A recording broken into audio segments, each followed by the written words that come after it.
High fly ball, right field and deep. Springer back, turning, looking, see ya! He's done it again!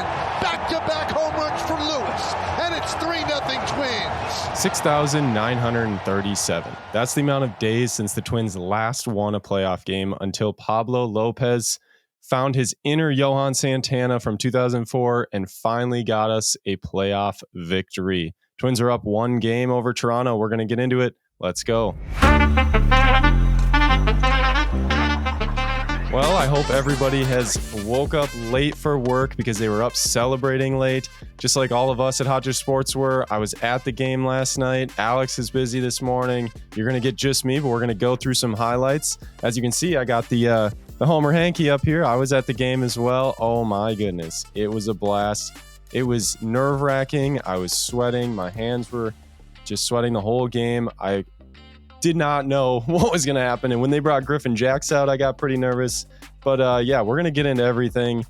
And Byron Buxton not being in the lineup, Michael A. Taylor, he sure proved why Buxton wasn't in the lineup. Correa was amazing. Royce Lewis was amazing. But yeah, let's get into everything. Let's kind of take a look. We're going to just go through the highlights. I think this is going to be a good way to talk about it. And man, that energy in the building was electric yesterday. The Twins absolutely needed the fans. They showed up. They were heckling Kevin Gausman. They were cheering for Pablo every single pitch.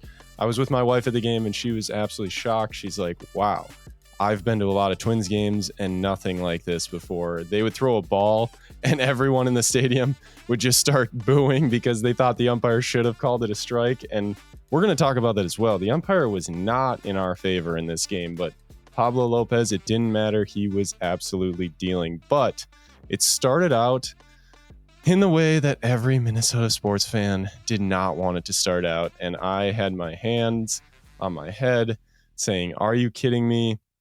Jorge Polanco at third base. I know we haven't seen a lot of that, but hey, he's willing to make the adjustment to do what's best for the team, so I appreciate it. But we started out with George Springer to lead off the game, and he was down with a 1-2 count to Pablo, and he makes contact, and he hits one right to Jorge Polanco. And what happens? Takes his time, and he throws it up the line.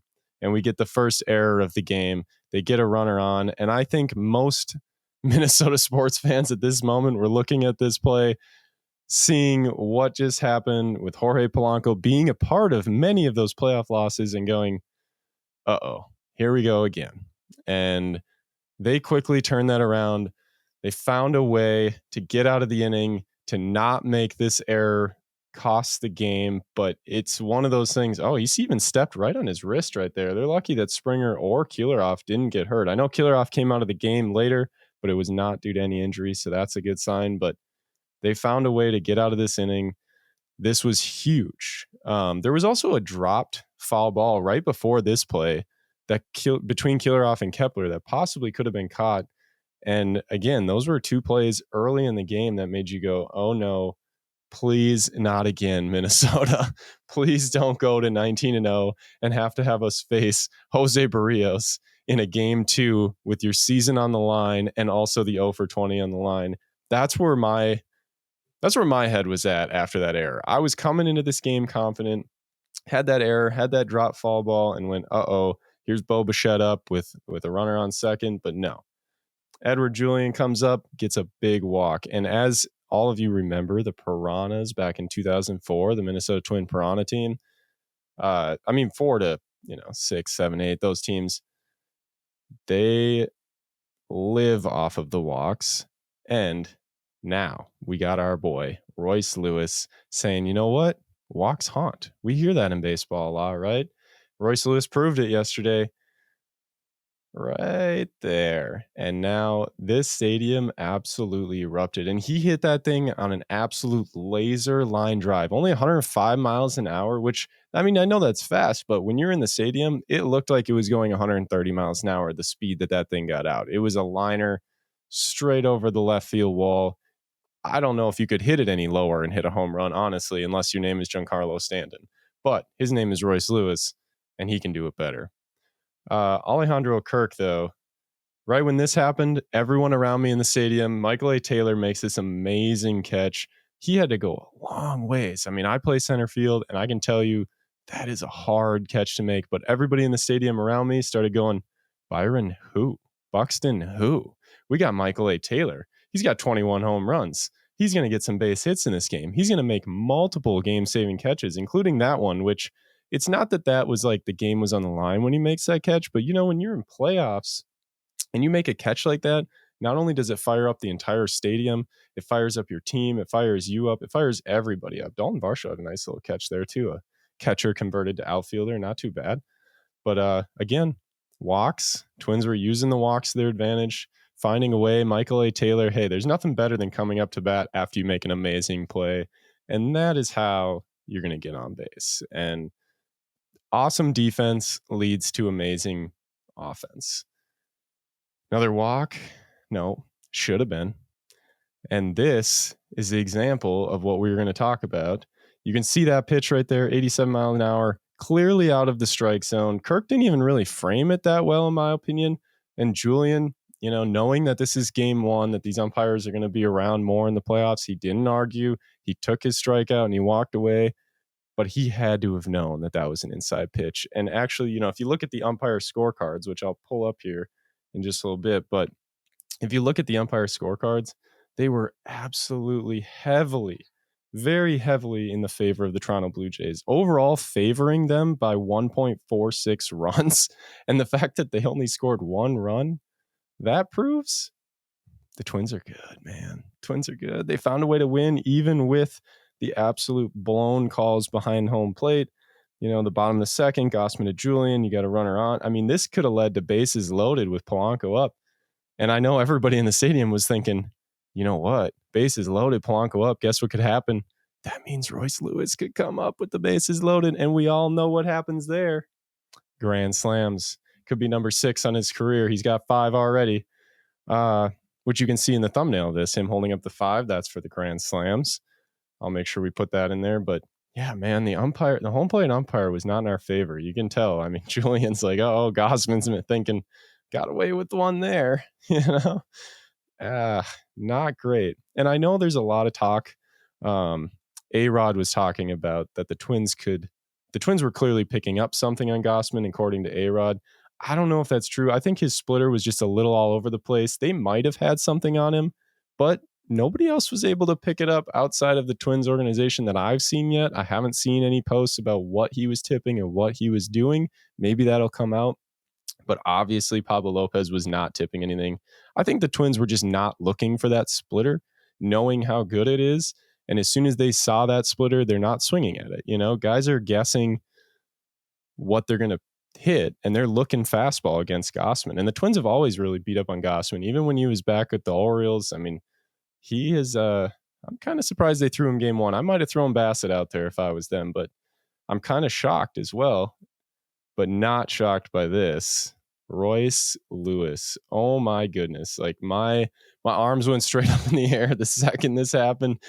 Pretty much everyone in the stadium was Nick Gordon right there. If they had a chance to just, this gives me chills just watching it. The land of 10,000 rakes starts with Royce Lewis. That's what I say. Oh my gosh, he is the best. And obviously he's not looking at hitting that splitter, but everybody on the Twins, you can see right there, no one's trying to swing at it. But when all of a sudden you get that fastball, there it is. There it goes.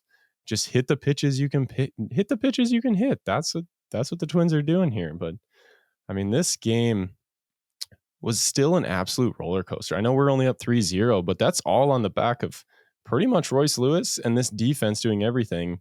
But Pablo right here thinking, hey, I've still got the no-hitter on the line. That's one of those catches in a no-hit game that you go, hey, that might be the one. I know it's only the 4th inning, but it's early. And no, never mind. Kepler made a great catch, though. That was amazing. He's covering some ground. Catching a ball up against the wall in the outfield, I think, is 10 times harder than making a diving play. But yeah, Bo Bichette was a killer of the Twins. Always has been. Always freaks me out. But here he is. He gets a base hit, and now he's over at second. Correa with a nice play to first. Correa defensively is what a lot of fans forget. They look at his offense and go, oh, Correa is no good. They look at his 2017 Astros career, they hate on him. But you know what? Go ahead. Twins fans will let you, because you know what he can do? This right here. Bo Bichette going home, Correa. I mean, put that up there with the plays in the playoffs. Look at how far he goes. He travels all the way from second base. He is so fast, makes a perfectly accurate throw, and Jeffers with an amazing catch and tag. I mean, that's got to be up there on his highlight reel when he retires one day. Well, I mean, hopefully it's not, because hopefully he makes more and more plays like this in the postseason and maybe in the World Series. But that play right now is up there in his top defensive plays, I think, even talking about the past World Series. But here's another play. Julian at second, just off his glove. He had it in and out, but what are you going to do? At least he knocks it down. And we get the next out. We get out of the inning, and man, the crowd was absolutely loving Pablo Lopez. Always nervous in the top of this Blue Jays order. They're stacked, but you know what?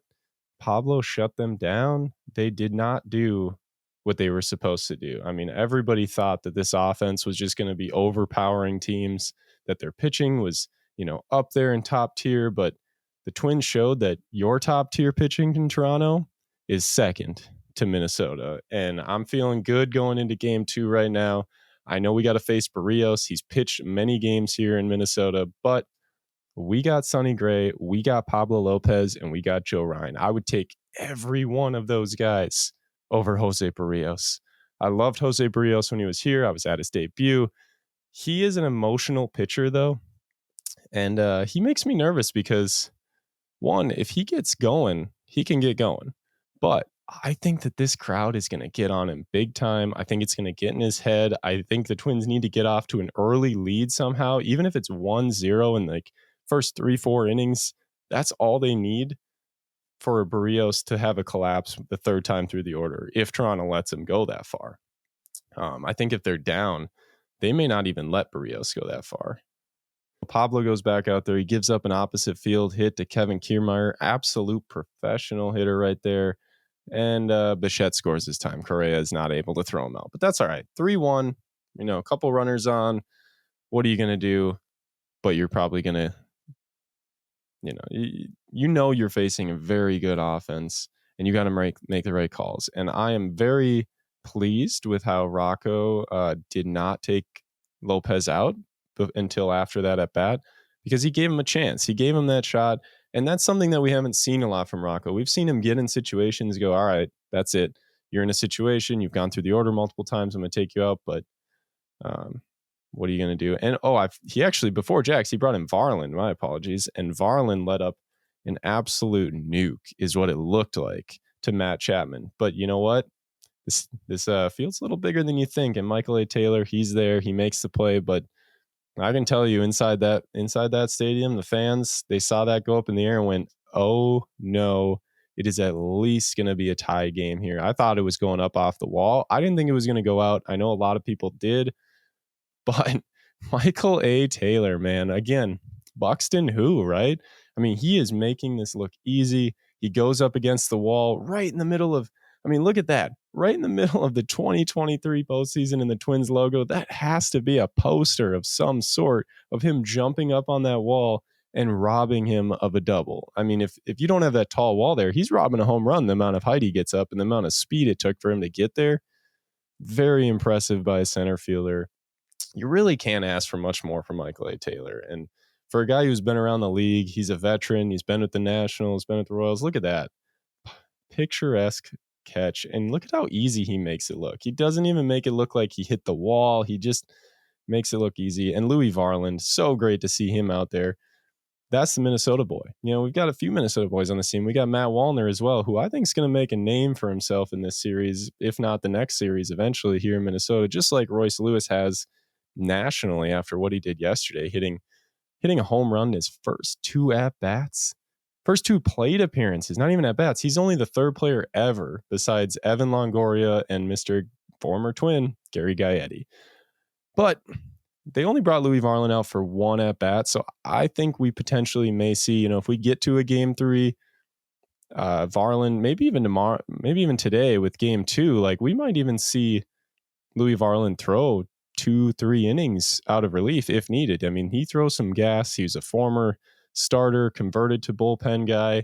he can do it. If anybody can do it, it's him. And but you get to the next inning, I'm hoping that he's coming back out. He does not. The Twins turn to Griffin Jax, and we all know as Twins fans, we watched enough games. We watched 162 games this season. We watched Jax a lot.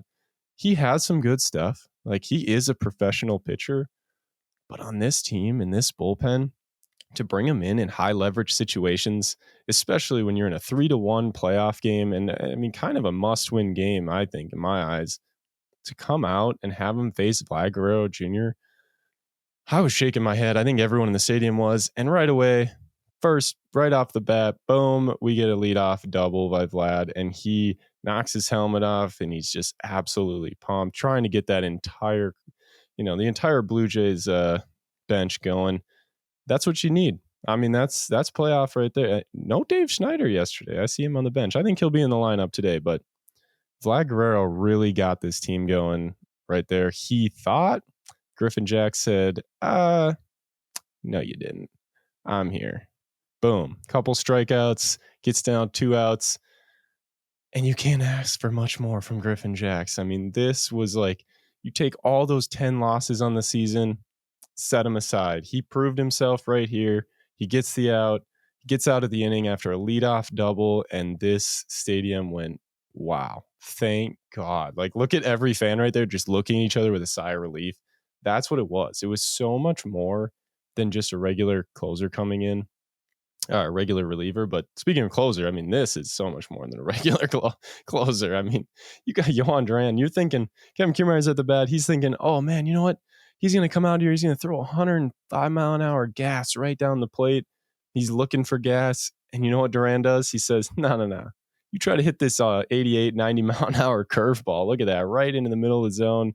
Another strikeout right off the bat. I mean, just 1, 2, 3. 3 pitches, 3 strikes. Boom. 4th pitch, another strike. I think the 5th pitch was a strike too. And I was like thinking, could we have an immaculate inning here? That'd be crazy. Did not happen. He ended up throwing a ball, but that's all right. Gets another strikeout in the bottom corner, just painting with that curveball. They've seen it now. They've seen it before. They still can't hit it. Because when you're expecting a curveball at 90 miles an hour and all of a sudden you get 103, 104 mile an hour fastball, there is not much you can really do. You got to pick. Are you looking curveball? Are you looking fastball? And there's a 101 mile an hour fastball. And man, Donovan Solano coming in the game for killer off to pinch hit later, makes an absolute epic play at first base. That's top tier. I mean, that is a guy who is a bench guy that can play anywhere in the field, it feels like, and make plays like that and get Duran out of this and secure that win for Minnesota. First time in, again, 6,937 days. Yes, I have that memorized because it's been 6,937 days of pain. And I was in 4th grade last time they won. But you know what? This conversation now switches from, all right, well, the Twins haven't won a game in 19 years. They've lost 18 straight. But really, now the conversation goes, all right, when did they won a series last? And you know when that was? That was 2001. And they actually, that year, they got to the ALCS against the Angels, won game 1, dropped 4 straight games. So that's when the downhill started. They got swept in the AL. Not really swept. You win game 1, but you get swept after that. And that's no fun. But we haven't won a series now since, man, I think at least 19 years for sure. I don't know exactly how long it's been. I think it's been since 2001, but don't hold me to that. But now that's when the conversation switches right now, is the Twins need to win a series, and no way to do it better than to go out there and beat Jose Barrios. All right. I hope to see everybody at the game. I'm going to be there again today. I'm going to be there Thursday if I need to be there. We're going to be at every game. I'm going to get back, whether it's me, Alex. We're going to be doing podcasts all throughout the series. This is fun. This is what we live for. This is why we cheer for Minnesota sports. We fight through it all. Even when they go and get swept and they've lost 15, 16, 17 straight, 18 straight, you know what? You know what we do? We still buy tickets. We still show up. We still watch this team, and we know they've got what it takes to win the whole thing this year. There's never been a year, in my mind, that with the Twins in the playoffs at least, where the American League has looked more beatable. There's no powerhouse Yankee. There's no big, huge money in the Red Sox. You got the Baltimore Orioles that are young, inexperienced. They're great, but they don't have the playoff experience. They haven't been to the World Series in a long time. Tampa Bay, same thing. They've dealt with injuries on their pitching side. They may not even make it out of the first round. They just lost to Texas yesterday. Arizona, or no, that's on the National League side. Sorry. But, Houston even too, they're flawed. So you get out of this series, you beat the Blue Jays, you got to face Houston. They've got a couple good pitchers, obviously. Their offense is solid, but you know what? I still think this Twins team is better, and they've got experience in this roster. I mean, Michael A. Taylor, he's got a World Series ring. You got, Correa, you got a few other guys, and you've got some coaching staff that have been there, done that. This isn't the team of the past that didn't have the experience. So get ready for a fun run coming up, and we're going to get into all of it. Please subscribe to Hot Dish Sports. Appreciate you watching, and we'll see you next time. Go Twins.